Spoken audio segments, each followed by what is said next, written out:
ನಮ್ಮ ಚಿಂತಾಮಣಿ ನ್ಯೂಸ್ ಕನ್ನಡಕ್ಕೆ ಸ್ವಾಗತ. ಎಚ್.ಡಿ. ಕುಮಾರಸ್ವಾಮಿ ವಿರುದ್ಧ ಅಪಪ್ರಚಾರ. ಕಾಂಗ್ರೆಸ್ನವರು ದುಡ್ಡು ಕೊಟ್ಟು ಸ್ಟ್ರೈಕ್ ಮಾಡಿಸುತ್ತಿದ್ದಾರೆ. ಬಿಜೆಪಿ ಮುಖಂಡ ಜಿ.ಎನ್. ವೇಣುಗೋಪಾಲ್ ಅಲಿಯಾಸ್ ಗೋಪಿ ಅವರಿಗೆ ಈ ಕುಮಾರಸ್ವಾಮಿ ಎಲ್ಲ ಕಡೆ ಹೋಗಿದ್ದ ಕಡೆ ಎಲ್ಲ ಅವರಿಗೆಲ್ಲ ಮಹಿಳೆಯರು ಬಂದು ವಯಸ್ಸಾದವ್ರು ಬಂದು ಕಂಪ್ಲೇಂಟ್ ಮಾಡಿದ್ರು. ನನ್ನ ಮನೆಗೆ 2,000 ನಾನು ದೊಡ್ಡವಳು ಅಂತೇಳಿ ನನ್ನ ಕೈ ಕೊಟ್ಬಿಟ್ಟವಳೆ. ಮಗಳು ಕೇಳ್ತಾರೆ, ಸೊಸೆಂದ್ರು ಇಬ್ರು ಕೇಳ್ತಾರೆ, ನನಗೆ ಯಾರು ಕೊಡೋದು ಈ 2,000? ಇದನ್ನ ನನಗೆ 2,000 ಕೊಟ್ಟು ಈ ಕಾಂಗ್ರೆಸ್ ಸರ್ಕಾರ ದಾರಿ ತಪ್ಪಿಸ್ಬಿಟ್ಟೈತೆ ಅಂತ ಹೇಳಿದ್ರು. ಕುಮಾರಣ್ಣಗೆ ಹೇಳಿದ್ರು ಫಂಕ್ಷನ್ ಅಲ್ಲಿ, ಈ ಪ್ರೆಸ್ ಕಾನ್ಫರೆನ್ಸ್ ಅಲ್ಲಿ 2,000 ಕೊಟ್ಟು ಹೆಣ್ಮಕ್ಳನ್ನ ನೀವು ವಯಸ್ಸಾದವ್ರನ್ನ ದಾರಿ ತೋರಿಸ್ಬಿಟ್ಟಿದ್ದೀರಿ ಎಂದು ಅವ್ರು ಹೇಳಿದ್ರು. ಅಷ್ಟೇ ತಪ್ಪು. ಇವ್ರಿಗೇನು ಅಸ್ತ್ರ ಇಲ್ಲ. ಇವರು ಬೆಳಗ್ಗೆನೆ ಹಚ್ಕೊಂಡ್ಬಿಟ್ರು ಡಿ.ಕೆ. ಶಿವಕುಮಾರ್ ಅವರು. ಯಾಕಂದ್ರೆ ಅವ್ರ ತಮ್ಮನಿಗೆ ಡಾಕ್ಟರ್ನ ಹಾಕಿದಾರೆ ಅಲ್ಲಿ. ದೇವೇಗೌಡ ಅಳಿಯಂದು ಎಷ್ಟೋ ಜೀವನ ಉಳಿಸಿದ್ದ ಪುಣ್ಯಾತ್ಮನಲ್ಲಿ ಕ್ಯಾಂಡಿಡೇಟ್ ಆಗವ್ರೆ.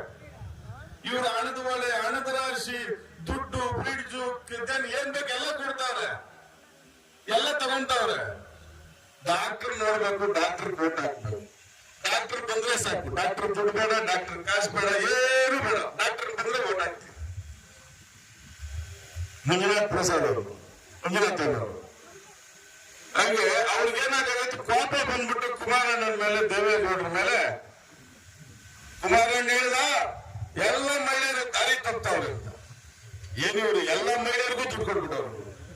ಕೊಡ್ತೀನಿ ಅಂತ ಹೇಳಿ, ಎಲ್ರಿಗೂ ಕೊಡ್ತೀನಿ ಅಂತೇಳಿ ಮನೆಗಿರೋ ಕುಟುಂಬದವರು ಅಂತ 60 ವರ್ಷದ ತಾಯಿನೋ ಇಲ್ಲ 40-50 ವರ್ಷದವರು ಮುಖ್ಯಸ್ಥರು ಮನೆಗೆ ಕೊಟ್ಟಿರು.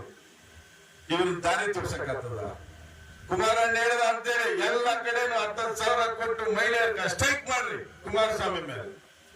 ಮೂರ್ಖರ ಕುಮಾರಣ್ಣವರು ದೇವೇಗೌಡರು ಇಕ್ಕಿರೋ ತೆನೆ ಹೊತ್ತ ಮಹಿಳೆ, ತನ್ನ ತಾಯಿ ಗುರುತು, ಮಹಿಳಾ ಗುರುತು ಇಕ್ಕಿರೋದು ನಿಮ್ಗೆ ಈ ಜನ್ಮದಾಗಿ ಗುರುತು ಸಿಕ್ಕಲ್ಲ. ಅದನ್ನ ನಾವು ಅರ್ಥ ಮಾಡ್ಕೊಬೇಕು. ಯಾರಿಗೂ ಮಹಿಳೆಯರಿಗೆ ಅವಮಾನ ಮಾಡಿದ್ರು ಅಂತೇಳಿ ಆ ಪದ ಏನನ್ನ ತಪ್ಪು ಪದ ಅಂತ ಹೇಳ್ಬಿಟ್ಟು ಕುಮಾರಣ್ಣಗೆ ಯಾರು ಸಾರಿ ಕೇಳ್ಬೇಡ್ರಿ ಅಂದ್ರು. ತಪ್ಪಾಗಿದ್ರೆ ಕ್ಷಮಿಸಿ ಅಂತೇಳಿ ಕೇಳುದು.